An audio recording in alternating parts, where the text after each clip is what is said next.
As remote learning continues across the U.S. and around the world, teachers have experienced many successes as well as challenges.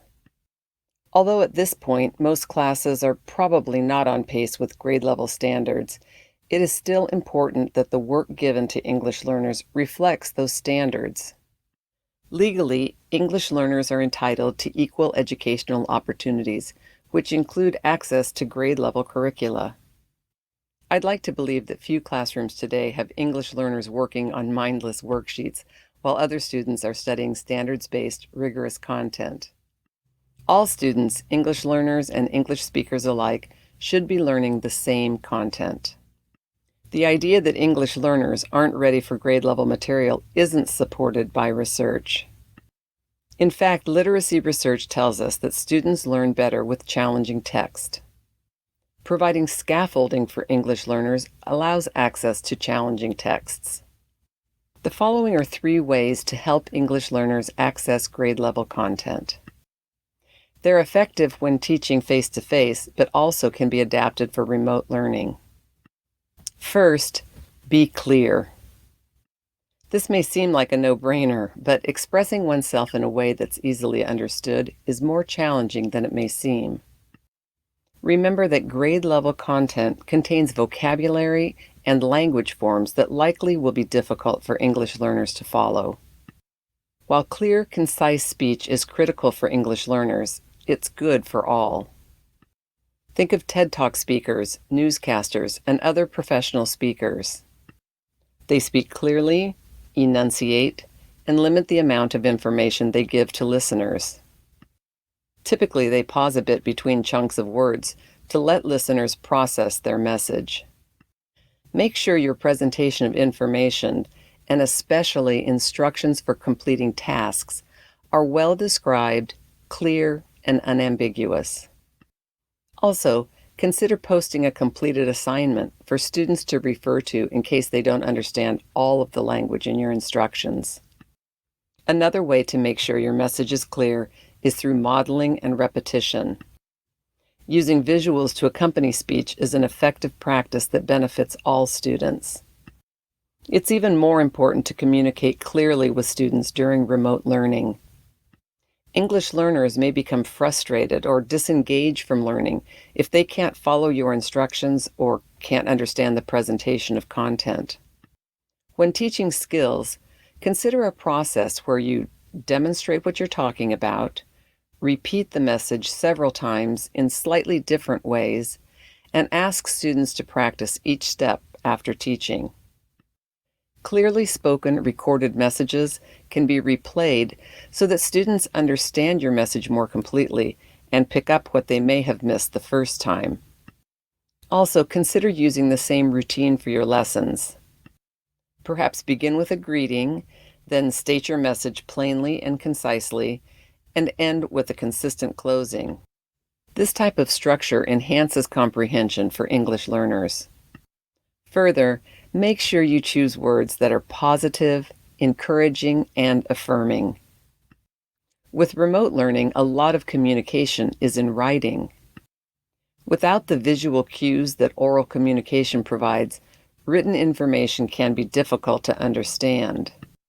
Be sure to double-check written instructions for clarity. The second way to support English learners is to explicitly teach vocabulary. Research on English learners demonstrates the value of having teachers select a set of academic vocabulary words and teach those words across several days using a variety of instructional activities. So which words should be selected to teach? Teach words that are necessary for understanding the text.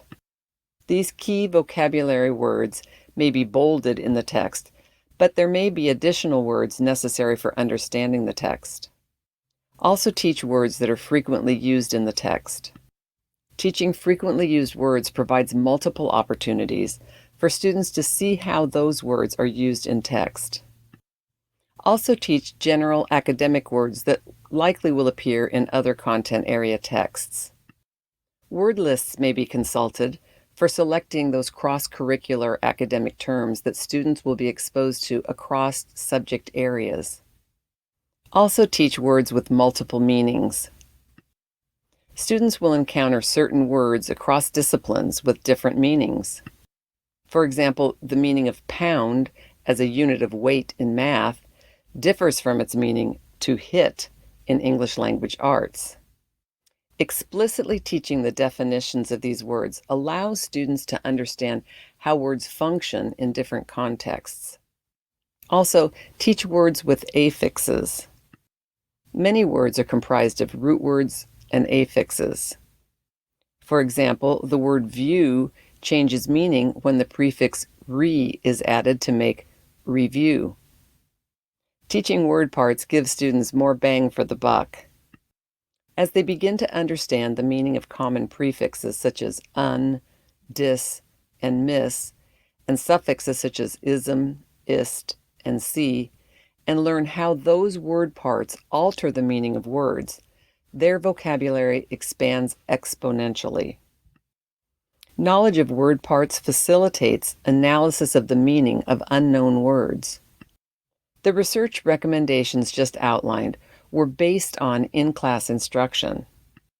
With remote learning, explicit vocabulary teaching might be limited to those words that are necessary for understanding the text and teaching word parts, which is a valuable investment of time in terms of vocabulary payoff.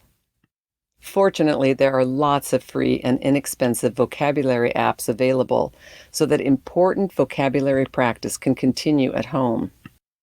Most provide a word's pronunciation, its definition, translation, and a visual of the word. Many vocabulary apps work on phones as well as tablets. So far, we've talked about two ways to support English learners. One is to be clear, and the second is to explicitly teach vocabulary. The third way is to provide supports for reading text. Grade-level texts are typically challenging for English learners, so scaffolds for reading text are essential. Here are some ways to provide access for English learners. Audiobooks. Students listen to a text being read while they read along. Many commercial reading programs offer audiobooks, and there are numerous sites that offer free audiobooks to students. Also, teacher read-aloud. To be most effective, teachers pause after reading a portion of text, ask questions, and highlight key vocabulary. Comprehension is enhanced when teachers jot illustrations or use graphics to help English learners understand and remember words and concepts. Another scaffold is partner reading. This might be done using leveled readers with younger students, and with older students, consider read aloud, think, and summarize.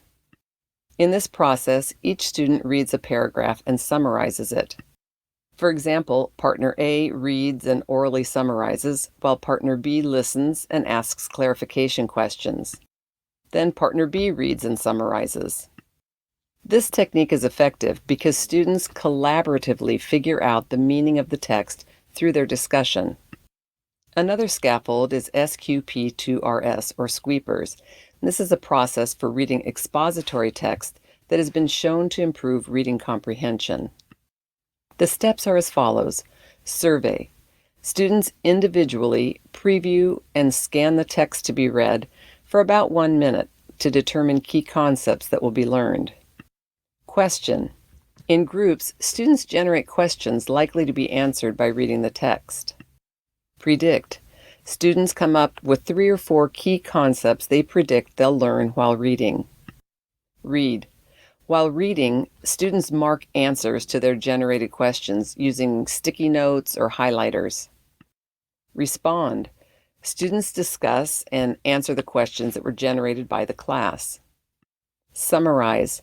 Orally or in writing, students summarize the text's key concepts.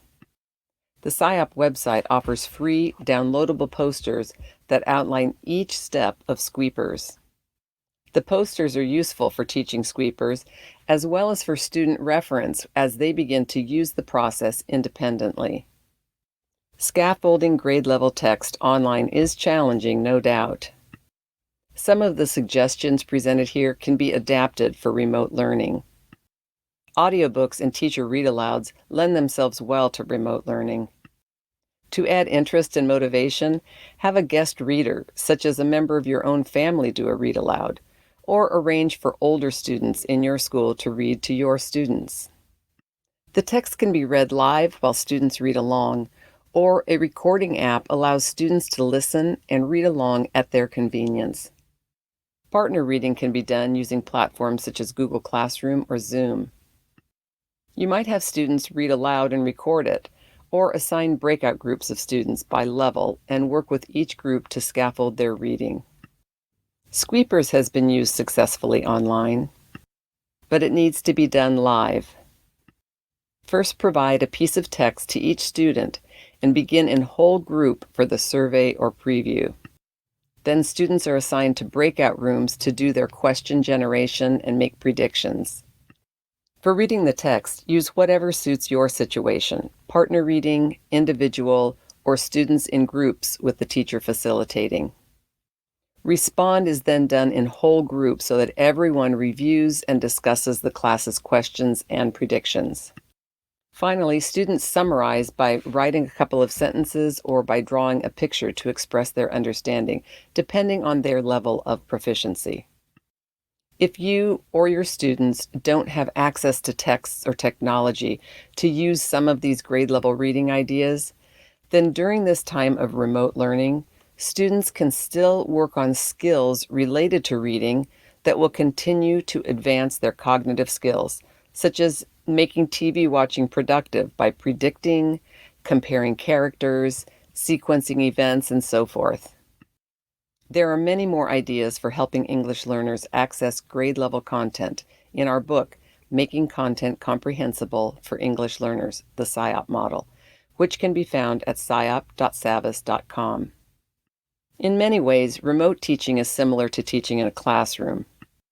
Good teaching requires teachers to build relationships with students, scaffold instruction, to check for comprehension, give meaningful feedback, and other proven practices. The basics are the same, but the delivery differs significantly.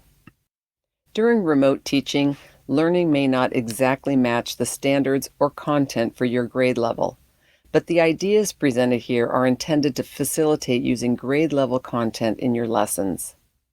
For more information about teaching English learners, follow me on Twitter or visit my blog, www.janaechevarria.com. Thank you.